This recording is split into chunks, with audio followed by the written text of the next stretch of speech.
Hello, everyone. It's Abe, your host, Conspiracy Corner Podcast. It is Wednesday, September 4th, 2024. Chilling here with Lammy Chillmeister. So, as far as the update, I've been running around, running and gunning. Hectic day, hectic morning. Hopefully it's not a hectic night. Hopefully I can get a break. But, did take a bath and shave, so I look real nice, don't I, ladies? Ooh. I'm just kidding. As far as the update, not much. Just hang out with the missus, and last day of work for a 7-day stretch, unless I work overtime tomorrow, which I might do because I'm a crazy person. Today it's going to be a little all over the place. You guys now know how I roll. We're going to talk lots of conspiracy.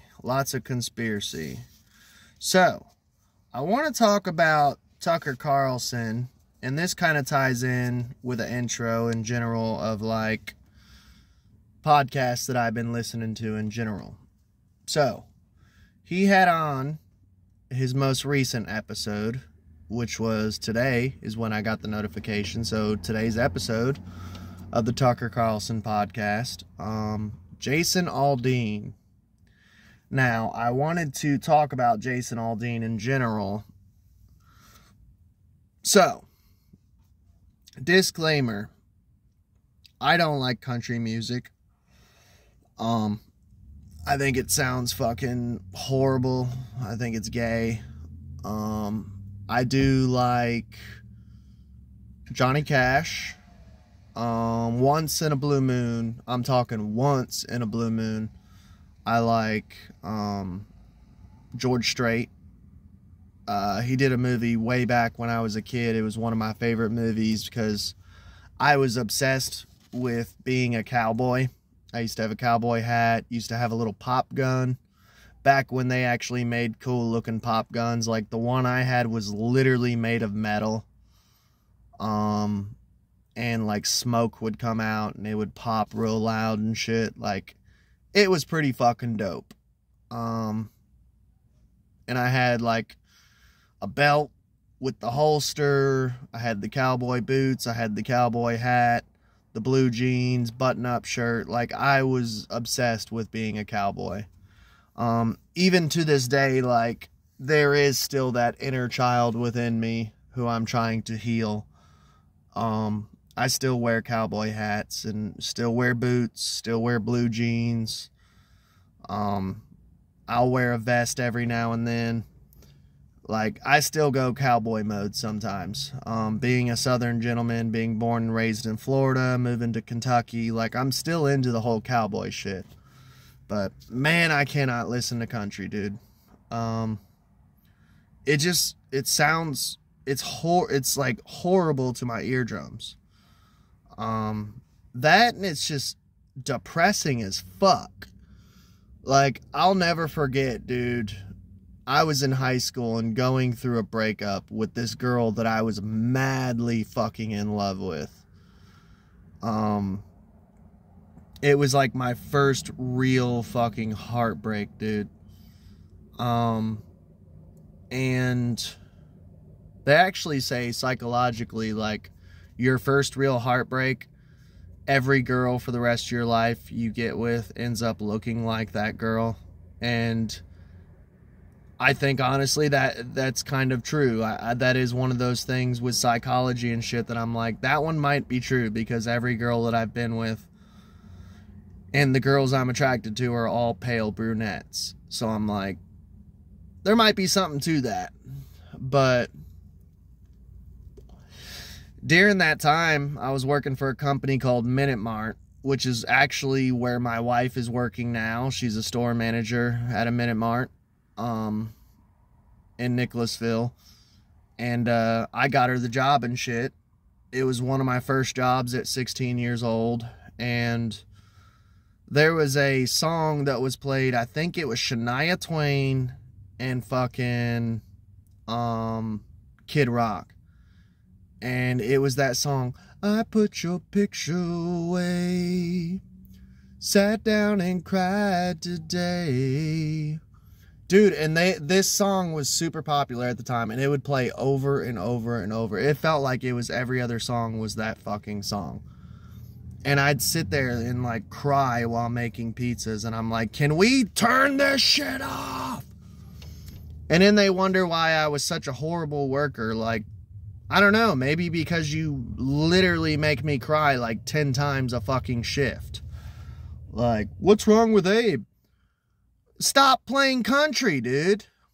This shit is depressing. Every song is about my dog died, my wife left me, I'm losing my house, I'm losing the farm, I'm broke, I ain't got no money, my wife's cheating on me. Horrible negative shit. It's probably a fucking psyop, dude. That's why I like George Strait, because George Strait really didn't have that many depressing songs. Like, he had that one from that movie, Pure Country, I think it was, of like, sing a song about the heartland, you know. Heartland, I think, is the name of the song. Like, that shit was fucking dope. But yeah, dude, y'all are fucking doing mental torture. So I'm not big on country music.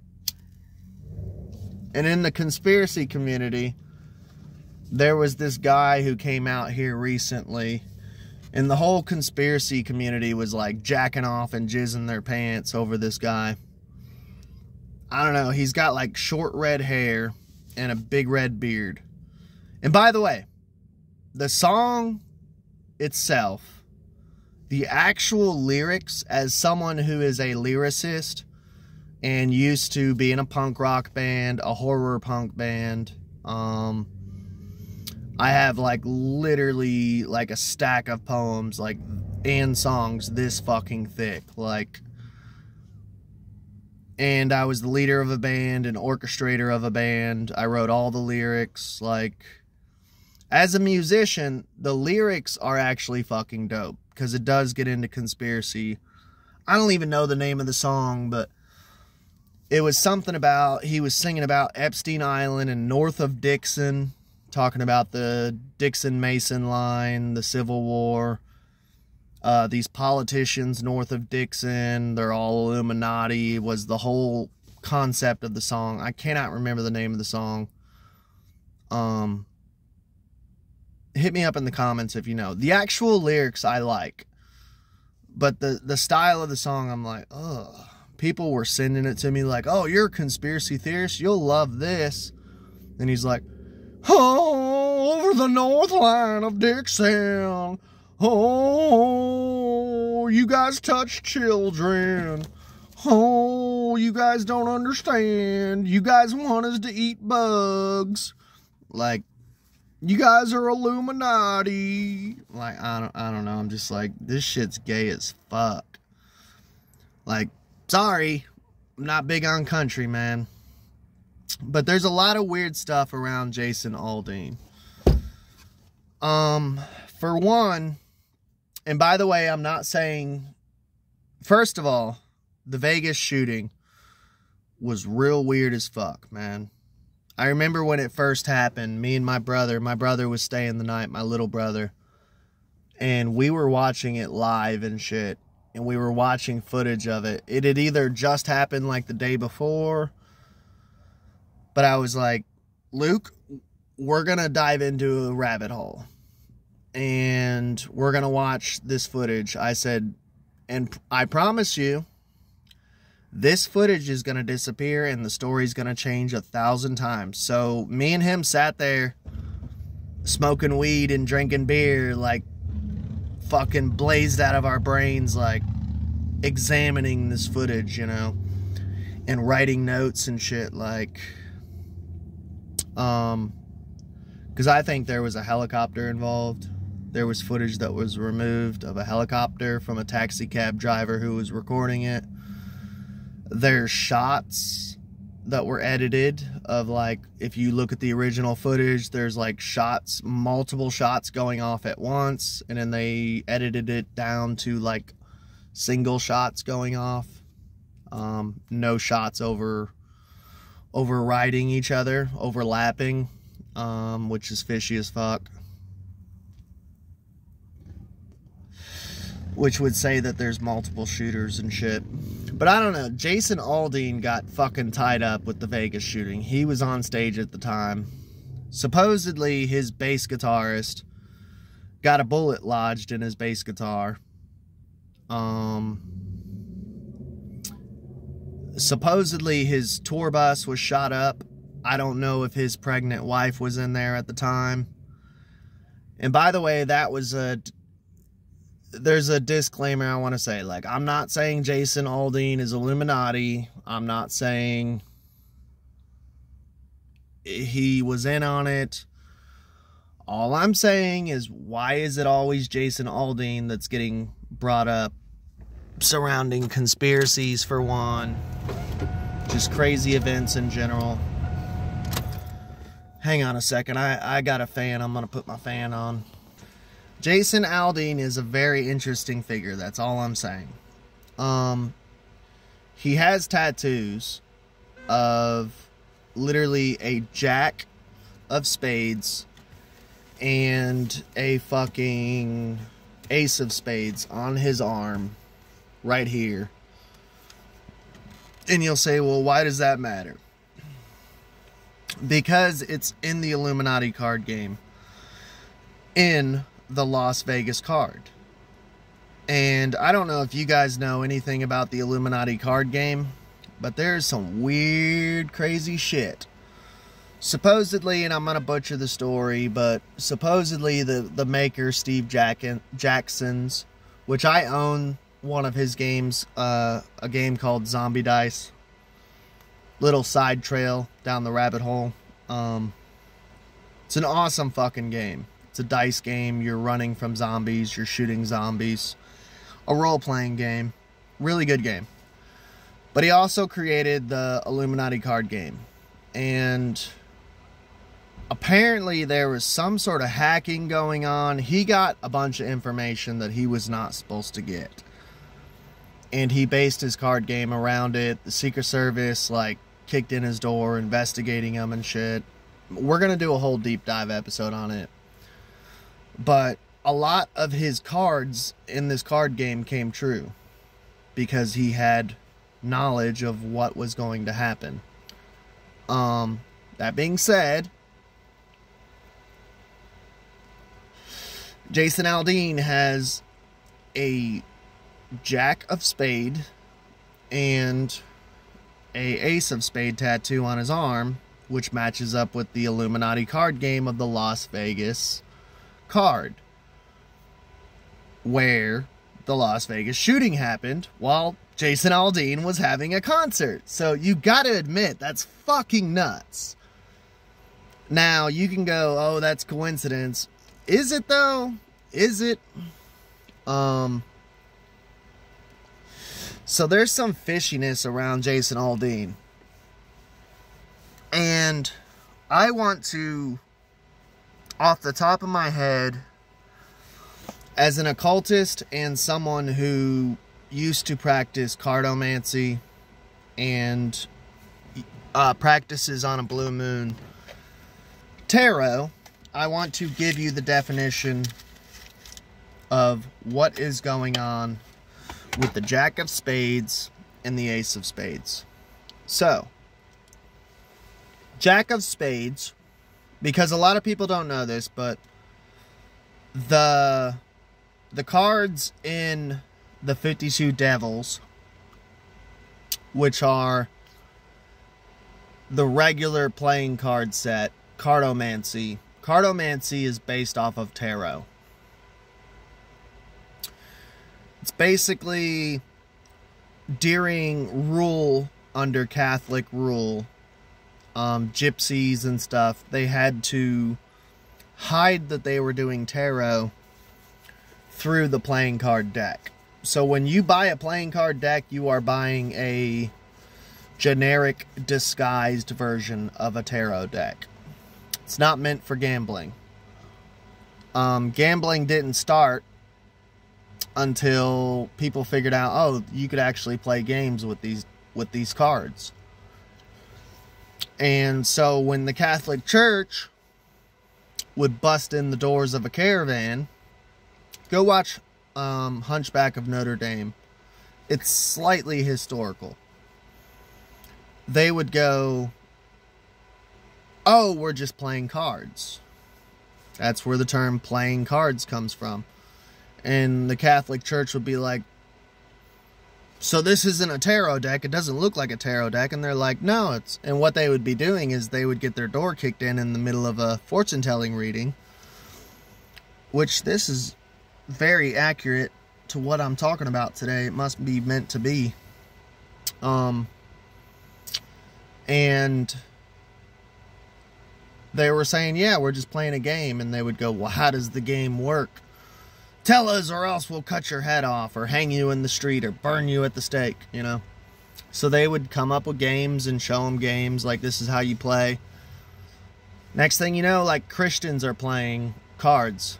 Like Rook. Rook is a Christianized version of rummy and poker. And next thing you know, all these card games are invented from gypsies originally and taught to Christians, and Christians take a tarot deck and play cards with it. So all that being said, the Jack of Spades would be the Page of Swords, because you have 4 suits, is what they call it. So swords would be spades. Pentacles would be diamonds, because it's currency related. Rupees, diamond, you know. Clove would be wands, and hearts would be cups, because cups are all related to emotional, love, hate, all that shit. Now, with cartomancy, the Jack... Okay, with tarot, you have page, knight, and king, and queen of that suit. So there's actually 5 of each suit. With cartomancy, they took the page and the knight and they mixed them together, which made the Jack. So, you can go 2 ways with this. The Jack of Spades would be either the Page of Swords or the Knight of Swords. So the Page of Swords is like a young man holding a sword, and he's literally... He would be a page. He would be working for the knight. And usually it's described as like a young and reckless person who is quick to shoot off a gun or quick to fight, you know. Young and, here we go, yeah, let's fight, you know. That type of personality. The Knight of Swords is still willing to do battle, but is a little more cool-headed, a little more older, a little more relaxed, a little more understanding. Yeah, cool-headed.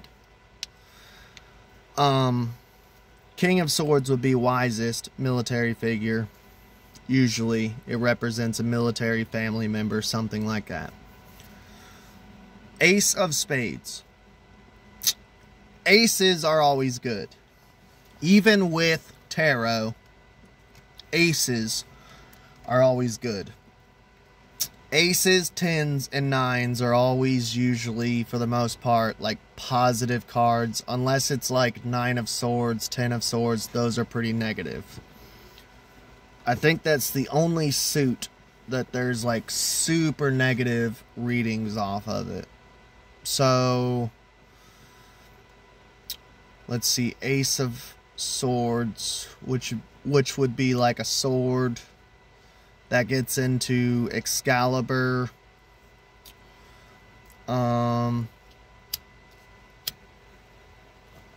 It could be like Victory. I'd have to see the card in front of me. It could be like Victory. It could be a positive thing, a positive reading.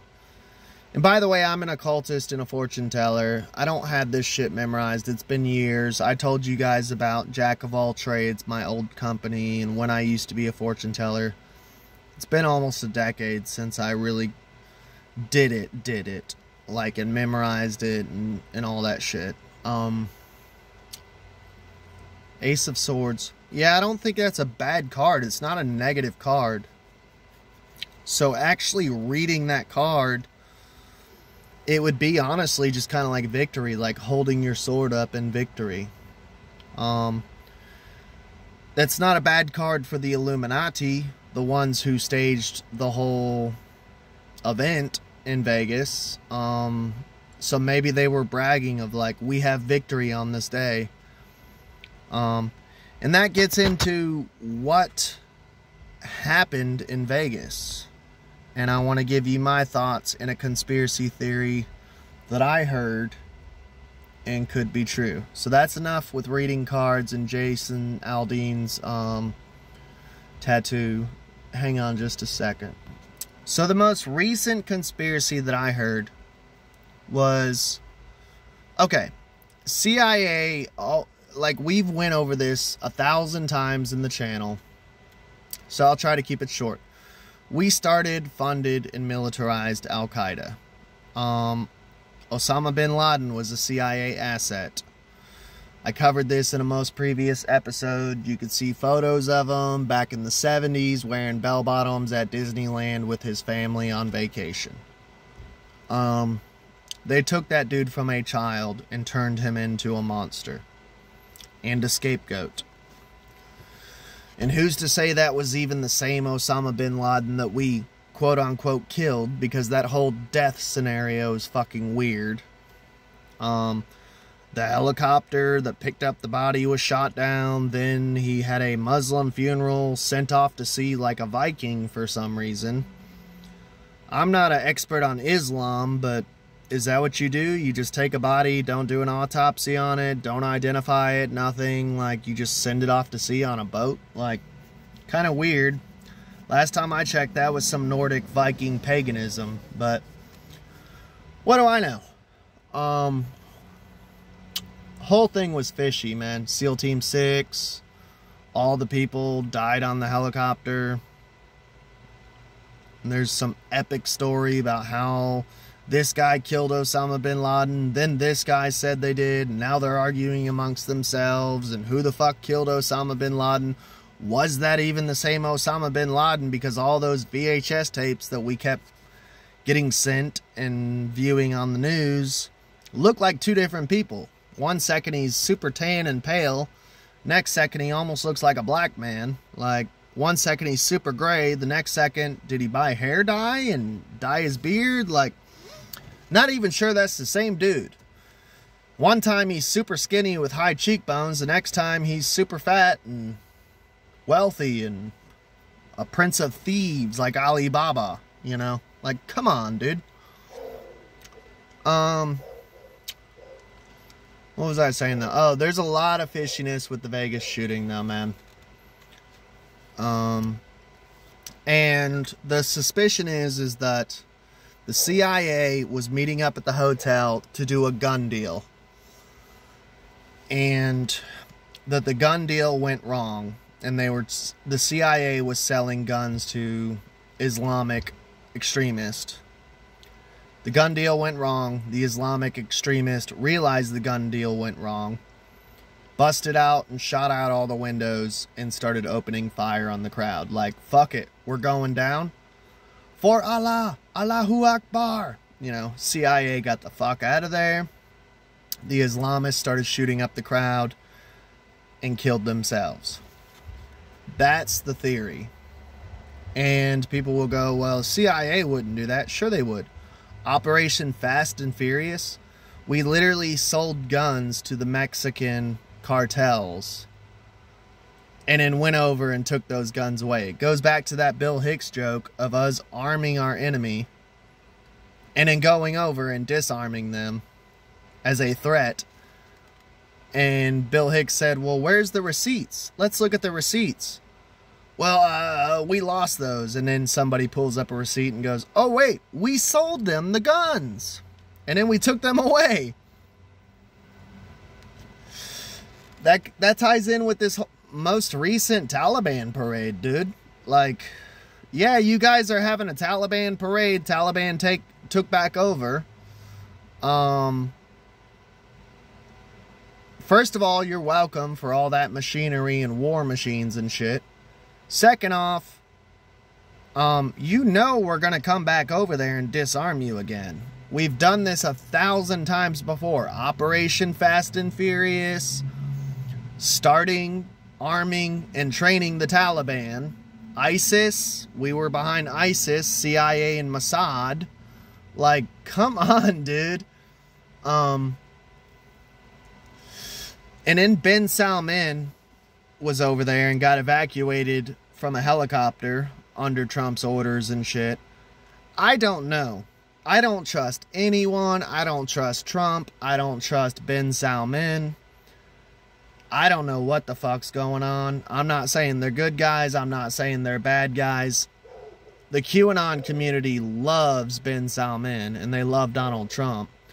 And they say that they're secretly good guys fighting child trafficking. But I've also heard the QAnon community say that Abe, who got assassinated, who was fighting against child pedophilia and changing legalization laws as far as age of consent and shit, and actually fighting pedophilia, he was assassinated. And I heard the QAnon community say, well, that dude was evil. He was Illuminati and he's a child trafficker and shit. And I'm like, are you sure about that? Because everything I've heard about Abe, he was a good dude. Fighting child trafficking and shit.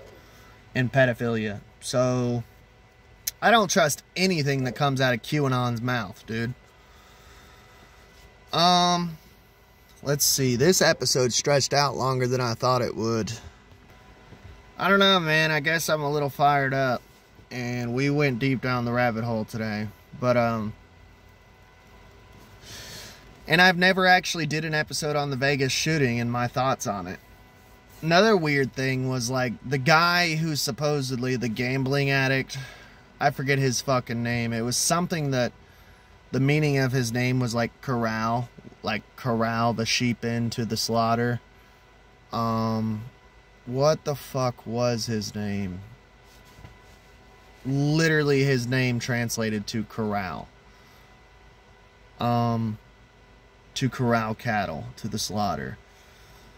But his brother, like, was saying a bunch of conspiratorial shit, and he got shut up real quick because he got caught with, like, some weird cheese pizza on his computers and shit. Now, is he a chomo? Did he have actual cheese pizza on his computer? Was he dabbling in cheese pizza as far as trading and shit? I don't know. Because the whole scenario is all sketchy. I'm not saying he's innocent, but how hard would it be for the CIA or the FBI to download cheese pizza onto your computer? And Tucker Carlson, speak of the devil, which started this whole conversation, he even said, oh, I fear that they're going to take me down any day now. And what they would do, these are his words. He's like, they'll just download child porn onto my computer and I'll get arrested and go to prison for the rest of my life. And he's not wrong. People think the internet is so complicated and shit. You don't think the CIA and the FBI have the technology to just download CP onto your phone or onto your computer and make you send it to someone else? I mean, just even these Indian hackers and shit from India, they can get control of your computer and literally make you give them money out of your bank account and shit. You know, like John Podesta was hacked through a phishing email. He thought it was literally a fishing and hunting email because I guess he's a fisher and a hunter. And clicked on the right buttons and they hacked his fucking emails. That's how we got WikiLeaks and shit. So, like, to think that the FBI and CIA can't just fucking take over your computer and download shit onto it if they want to take you out. That's why, like, I am grateful in a way. I am very grateful because I spit a lot of fucking fire on this channel. Pats on back. Not stroking my ego, but I do go deep down the rabbit hole. And I'm glad my channel is small in a way. I'm thankful for that, because in a way I don't have to worry about them doing something crazy like that to take me out. My reach is not that large to where I might still be a threat, but I'm at the bottom of the list. You know what I'm saying? I think we reached 30 minutes.